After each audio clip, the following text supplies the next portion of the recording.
Hey guys, it's Godbars here, the self-proclaimed hip-hop historian, and this is the 128th episode of my series where I grab a vinyl from my collection, talk about why I love it, what influence it had, and what its place is in the grand scheme of hip-hop. So while I realize how crazy it is to be this many videos in and only now be getting to Run-DMC, I actually do have a couple of reasons for the wait. For starters, I have more of a personal connection to the 80s acts I've chosen to cover so far, and just couldn't, in good conscience, leave any of them out. But I wanted to show that this isn't going to be a channel where I knock out the first 50 obvious classics and then run out of material to talk about and start scrambling. When I say that I could post a video every day for the rest of my life, and literally never run out of quality LPs to talk about, there's zero exaggeration in that statement. As I've mentioned multiple times before, my goal is to keep combating that tired notion of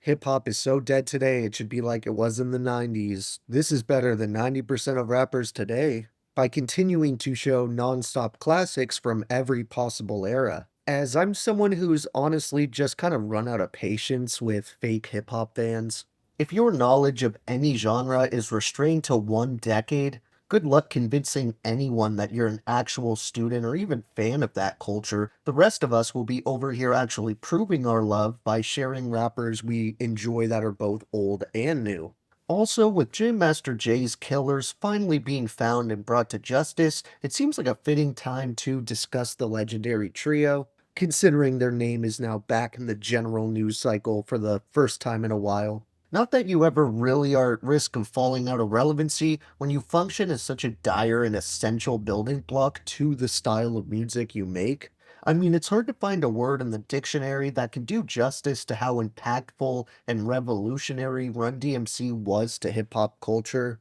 Comprised of Rev Run, DMC, and the late Jam Master Jay, these dudes worked together with Run's brother, Russell Simmons, to pretty much single-handedly push the game out of the excessive, kind of flashy outfits a lot of the pioneers wore, to the more toned-down jeans and Adidas with the bucket hat and chain look. This connected way more with the general community, and with their smash hit My Adidas taking over the world, they became the first non-athletes to be sponsored by a company like Adidas, and this bridge that they gapped between fashion and rap music can still be felt today in a very heavy way. Russell would also come together with a new talent in the business, a young Rick Rubin, to start their music empire Def Jam, where they'd sign and break future superstars and pioneers in their own right, like Beastie Boys or LL Cool J. However, arguably even more important than their wardrobe was the ground they broke by insisting on rapping over more bare-bones, hard-hitting production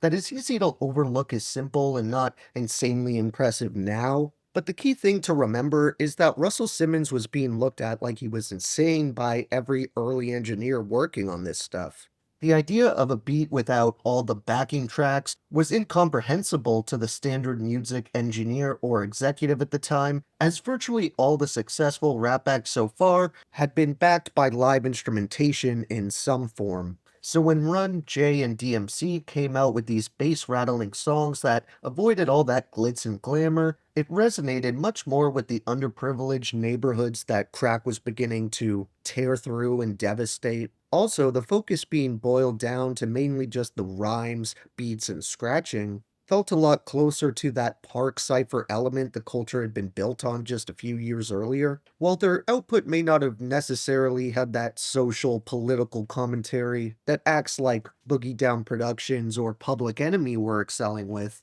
or the direct impact on writing and structure that Big Daddy Kane and Rakim had, the groundwork that they laid prior to all of those acts was absolutely essential to the work that they would do. I also think that they had a great attitude about the change of the guard, as I remember seeing a hip-hop documentary where some of the old godfathers of the genre like Melly Mel or Grandmaster Caz talk about how they felt about Run DMC when they came out, and many were of the opinion that they messed the game up by wearing these outfits that weren't half as extravagant as the costumes they wore. Of course, I have endless respect for both of those legends as pioneers of hip hop music, But the reasoning for their outfits being better comes down to them saying that they were inspired by Parliament Funkadelic and other popular acts of the time, and what I feel like they're missing is that wasn't distinct to hip hop at all, which was the problem. The insane shit those guys had on in the late 70s and early 80s really didn't represent what the average kid in the hood was living. And that's directly why the outfits and overall image that Russell Simmons engineered worked so well. But both Run and DMC are in that same documentary. And Daryl tells a story of someone first showing him Rakim, and he says something to the effect of, at that time we were past hip hop, but that was hip hop, referring to how the trio had branched into such superstardom that DMC didn't feel like he represented the culture as much as these new up-and-comers did at the time. I think it's really cool how supportive and open-minded him and other early trendsetters in rap music were, like fellow pioneer Kool Moe Dee, who highlights the change towards the back end of the 80s, where artists like Jungle Brothers, Queen Latifah, BDP, and Public Enemy were making sure they were using the genre for something more important and essential than just party music. And while they showed that you can really have a message, at the same time, I think it's crucial to see the full picture and consider the tree of influence. Because if you were someone who started listening to hip hop today, and the first MC that you checked out was Kendrick Lamar, and then the second thing you listened to was Run DMC, it probably isn't going to sound too impressive. But when you really listen to the bulk of classic material over the last 30 years, you'll find countless references and samples that come off just about every song on this thing, which can really be said about all the albums leading up to it, too.